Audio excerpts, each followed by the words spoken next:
Olá pessoal, tudo bem? Vou falar para vocês agora sobre o sulfúrico, o tipo constitucional sulfúrico. Então, entre o carbônico e o fosfórico, ele é o mais equilibrado, né? Então, proporção aqui no crânio da face das três medidas, essas três regiões, de uma forma como se estivesse passando uma linha nessas três regiões, ela tem um certo equilíbrio. Equilíbrio entre as falanges, dos dedos. Ele é um indivíduo com a dentição mais equilibrada, não é nem tão retangular e nem tão afilada, né? É uma dentição do elemento dentário, ele segue uma conformidade, uma conformação mais equilibrada, com ajuste, mesmo um bom apinhamento dentário, enfim. E dentro da área química, né, todos esses elementos que eu venho falando com vocês, na verdade, o carbono, o fósforo e agora o enxofre, que faz parte do sulfuro, são elementos químicos da natureza. Eles não são tirados aleatoriamente, esses nomes não foram criados, né, a partir de nada. Então, fazem parte dos elementos químicos da natureza e a sua ação sobre o organismo, onde eles têm mais ação dentro do corpo. E isso determina determinadas características.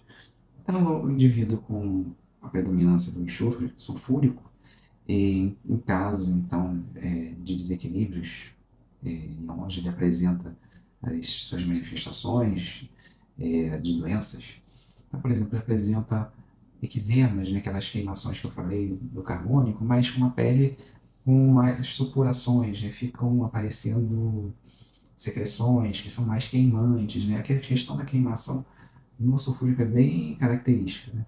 Secreção nasal mais queimante, esfoliante, que faz aquela esfoliação aqui das aletas nasais, enfim.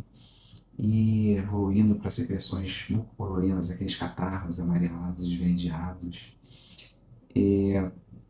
A pele mais ressecada, isso no desequilíbrio, apresentando queimação, como tem lesões, uma tosse seca provocada pelo calor, com a sensação de queimação no peito.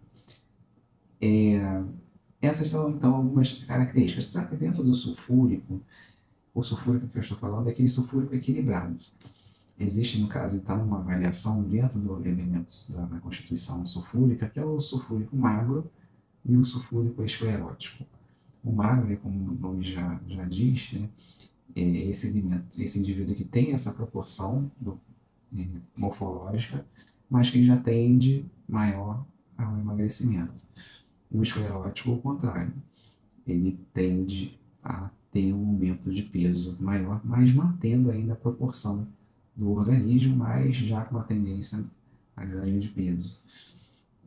E dentro dessas variações, a gente encontra medicamentos que são mais favoráveis a determinados padrões. Então, o sulfúrico equilibrado, o próprio elemento, no caso o sulfo. No sulfúrico magro, os elementos muriáticos, então os natro muriático, sulfúrico, carbo muriático, que são os elementos que fazem parte do sulfúrico magro.